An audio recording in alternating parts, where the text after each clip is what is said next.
तुम्हारी एंटर जैसे कोई फेस्टिवल हो गया पूरे जीवन में कोई अच्छा काम करता है काम करता है पर जो पहले का टाइम आता है तो वो दुनिया में लिए और समाज को नया निकलता फिर उसकी जो परिणाम है उसके साथ क्या हो जाए जैसे समाज को परिणाम है तो करते पर अंदर तो पूरे ऐसे पूरे करना चाहिए और कि आपने अच्छे करने को बुरे करने को मारते किए जाए। अंत में व्यक्ति समझ आने पर उन कामों को छोड़ दे, समाधि मनन कर दे तो बेशक समाधि मनन का लाभ मिलेगा, मगर पूर्व में जो बुरे काम किए उनका भी अपने तरीके से फल मिलता है। यदि उनकी नजरा नहीं होती उनका नाश नहीं होता है। और कभी कभी ऐसा होता है कि बहुत समय तक कोई काम किया जाए उसकी क्वालिटी ऐसी नहीं होती है कि वो फल दे करके ही जाए और अंत में कोई ऐसा विशेष काम कर लिया जाए तो अतीत के पूरे कर्म भारी पड़ेगा और उनकी नजरा हो जाएगी और अच्छे फल का लाभ भी मिल जाएगा। आप लोग अनुभवी हो, 10 किलो दूध है, 10 किलो दूध का दही बनाना है तो उसमें जामन कितने किलो दही का देना पड़ेगा? बोलो जल्दी बोलो। थोड़ा सा 10-20 ग्राम भी दही डाल दोगे पूरा दूध दही के रूप में परिणमित हो जाएगा।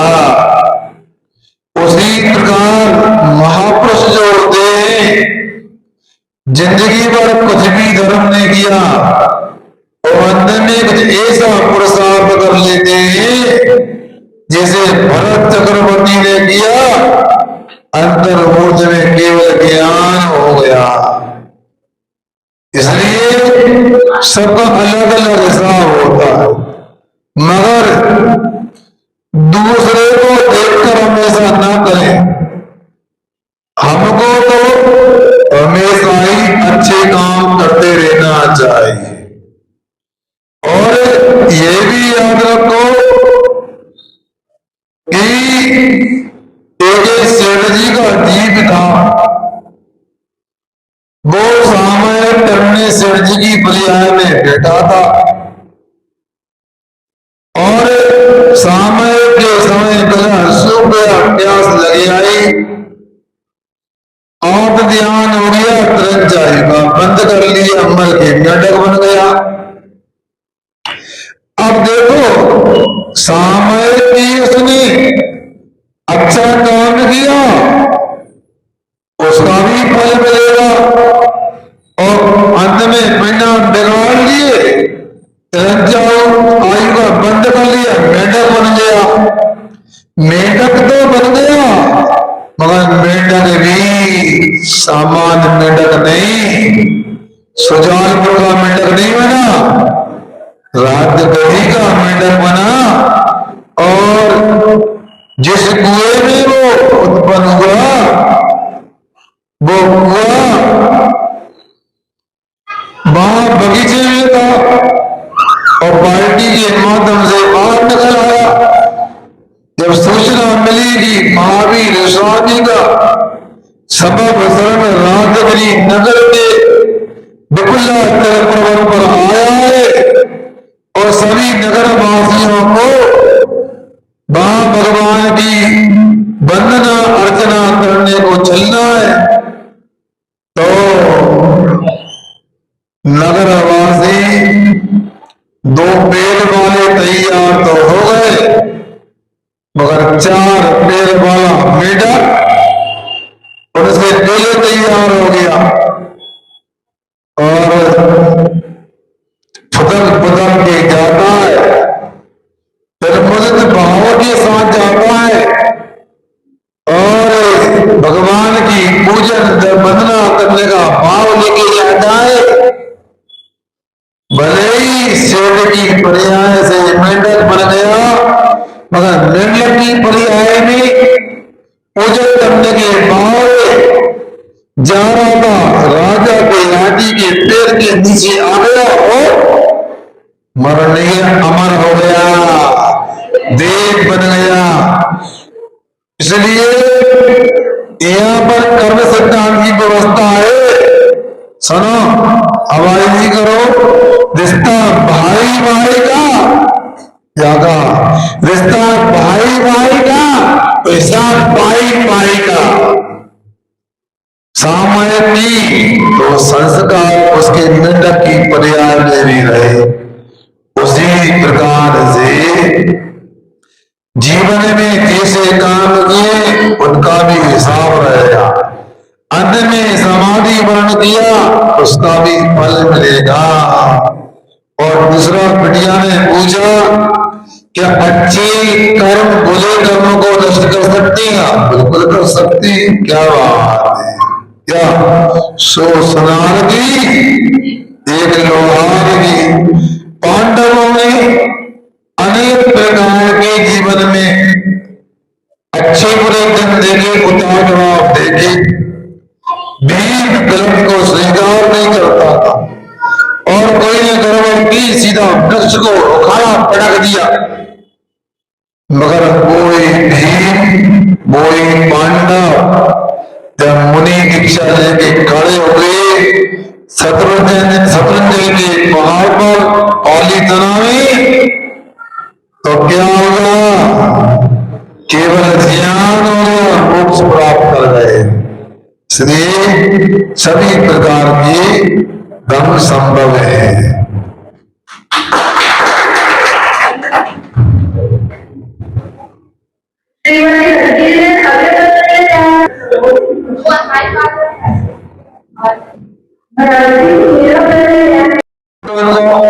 हमेशा क्लियर है। आधे घंटे में गोद ले लो तो बात बन जाएगी सबको। हाँ चलो।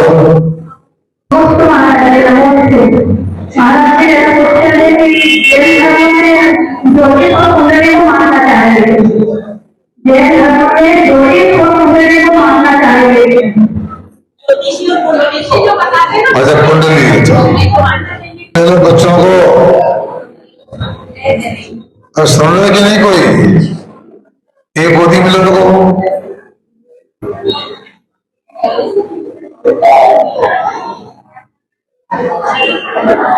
हमारे पास सुनने में नहीं है, माँ बापों को अपने बच्चों को नहीं मिलो ना।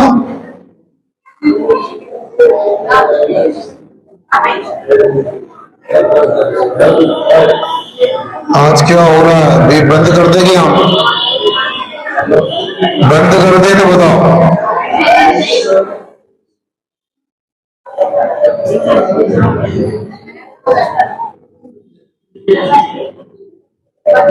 भैया ऐसी व्यवस्था बनाओ बीच में दिखता नहीं लोगों को।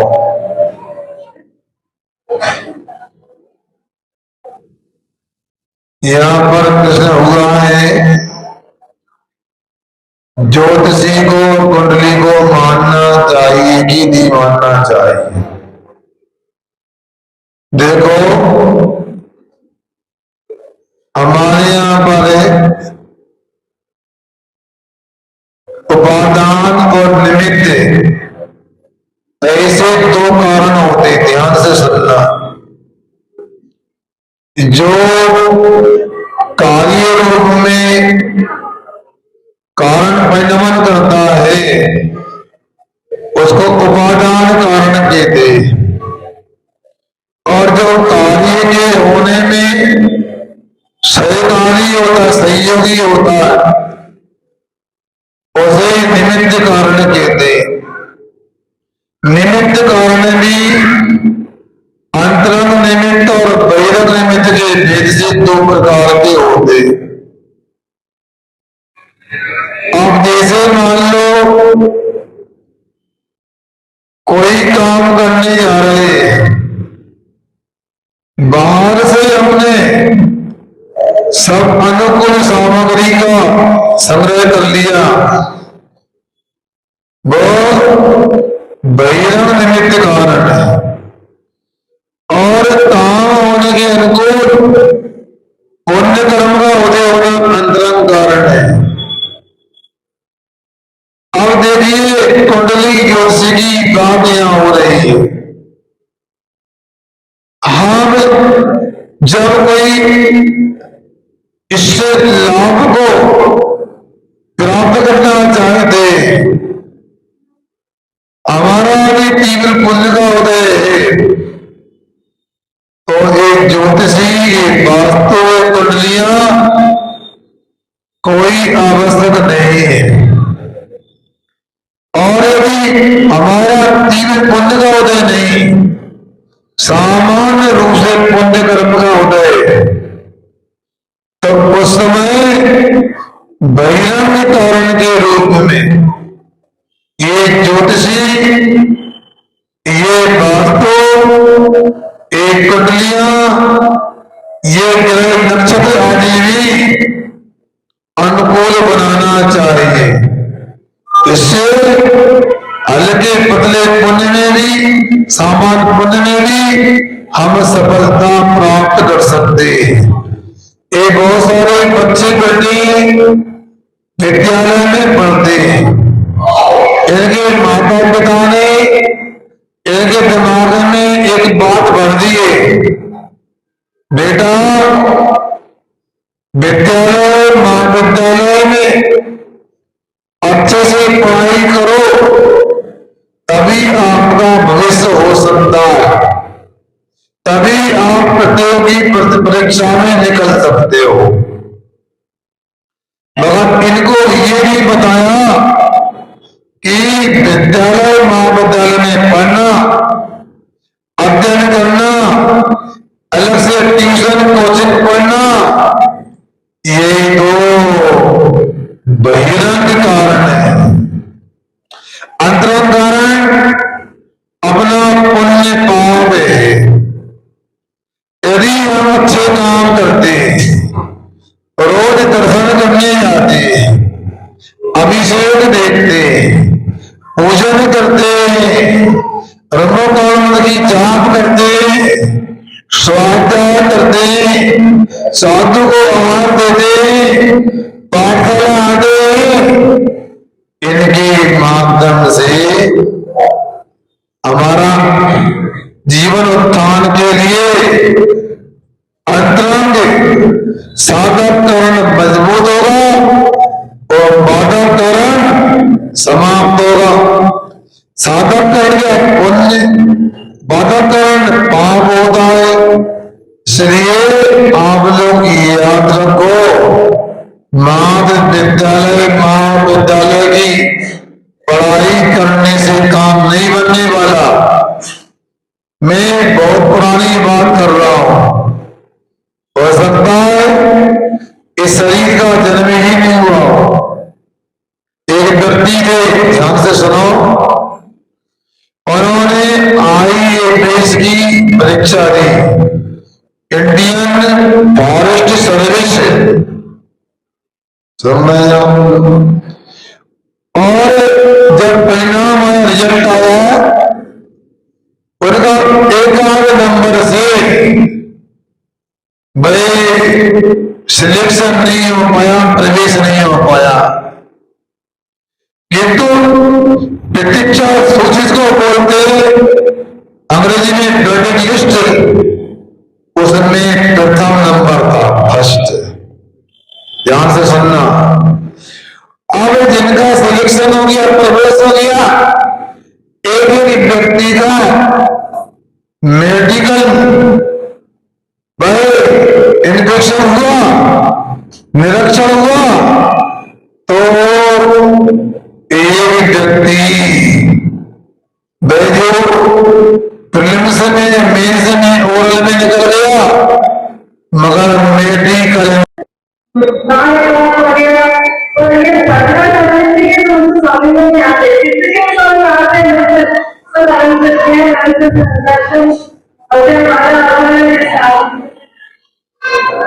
देखो इंसान सीधा सीधा कहो, आंख परमेष्टि में उपाध्याय परमेष्टि के मूल गुण छोड़ करके बाकी समझ में आते, और उपाध्याय परमेष्टि के 11 अंग जो है, जो मुनियों को पढ़ाते हैं स्वयं पढ़ते हो, उपाध्याय परमेष्टि कहलाते हैं। उनका 11 अंग और 14 पूर्व का होना, यही उनके मूल गुण है, और ये उत्कृष्ट से मान लेना चाहिए, क्योंकि पंचम काल में अंग पूर्व का ज्ञान वर्तमान में उपलब्ध नहीं, और एकांत अंग का ज्ञान यदि था तो महावीर स्वामी के मोक्ष आने के 683 वर्ष वक्त हो रहा, बाद में वह भी लुप्त हो गया। अब जो वर्तमान में जलवाणी 7 उपलब्ध है, अंश है, तीसरा है, इसलिए 11 14 पूर्व का ज्ञान नहीं होता, फिर भी सामान्य से जो रत्नात्रय का उपदेश देते और पढ़ते पढ़ाते और मुनियों में यतियों में श्रेष्ठ होते, उनको उपाध्याय संज्ञा देकर के स्वीकार कर लिया जाता है। आप लोगों ने व्रत द्रव्य संग्रह का स्वाध्याय किया होगा। आचार्य नेमी सिद्धांति देव ने भी 11 14 पूर्व की चर्चा नहीं की, उन्होंने कितना ही कहा है, जो तो धर्मोपदेश जाओ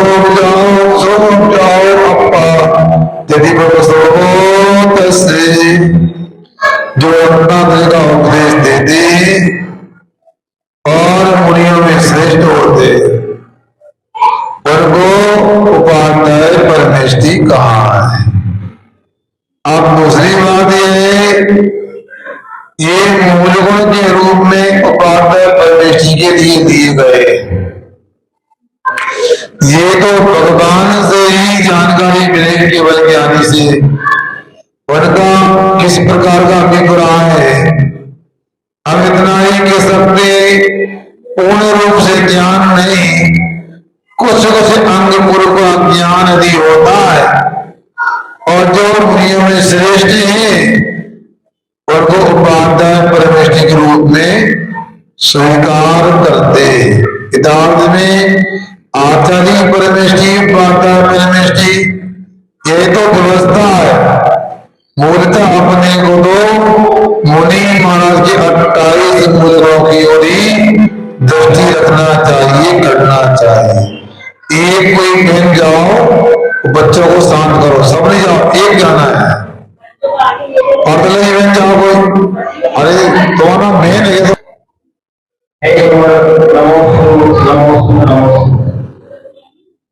भगवान मेरी जिज्ञासा है कि धर्म एवं पुण्य में क्या अंतर है, धर्म एवं पुण्य में क्या अंतर है, और दोनों में श्रेष्ठ क्या है, कृपया मार्गदर्शन करें। बहुत ही मेरे ये समझो कि बच्चों को संभाल लो, कोई क्या अलग अलग उठा लो उनको, कोई सुन रहा है कि नहीं?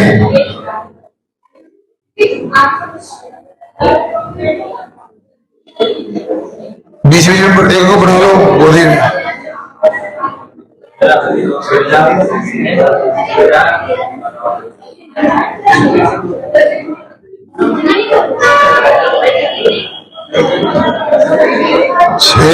नमन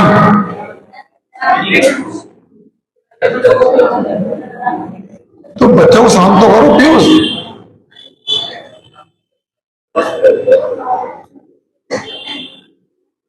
यहां पर जो शुभ योग के माध्यम से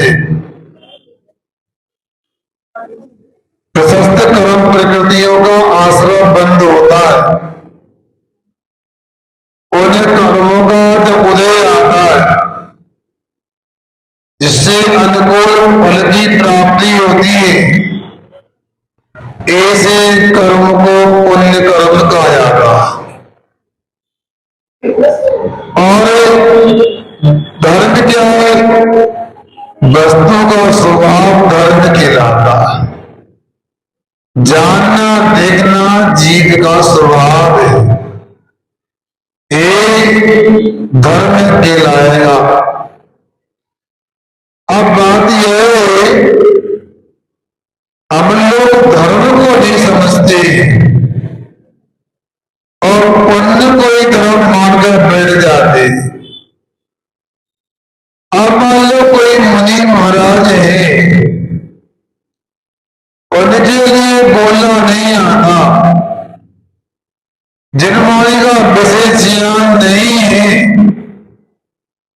उनके पास भीड़ भाड़ नहीं है, उनकी सकल सूरत भी विशेष नहीं है, तो हम लोग उनके पास जाना पसंद नहीं करते। उनके पास जाने में अपने को कोई उपलब्धि नहीं दिखती है, जबकि वो मुनि महाराज खूब निष्फल है, तिलतुष माधवी परिग्रह रखते, दिन रात रत्नात्रय की साधना करते, निर्दोष रूप से 28 मूल ही नहीं उत्तर गुण का भी पालन करते, मगर अपने को उनके पास जाने में आनंद नहीं आता और मौन रखे तो बिल्कुल नहीं जाना है। शरीर ने यहाँ पर आकर के सुजानपुर में और पूरा अखंड मौन धारण कर लेता। बोलो आते आप लोग अभी है? कुछ लोग तो बहाना ढूंढते कि क्या करें, महाराज बोलते नहीं, उपदेश नहीं देते, और कुछ लोगों को लगता है ये महाराज ही बताओ, अरे उनको भजन करना भी नहीं आता। मगर 28 मुल्कों में भजन करना कहाँ है?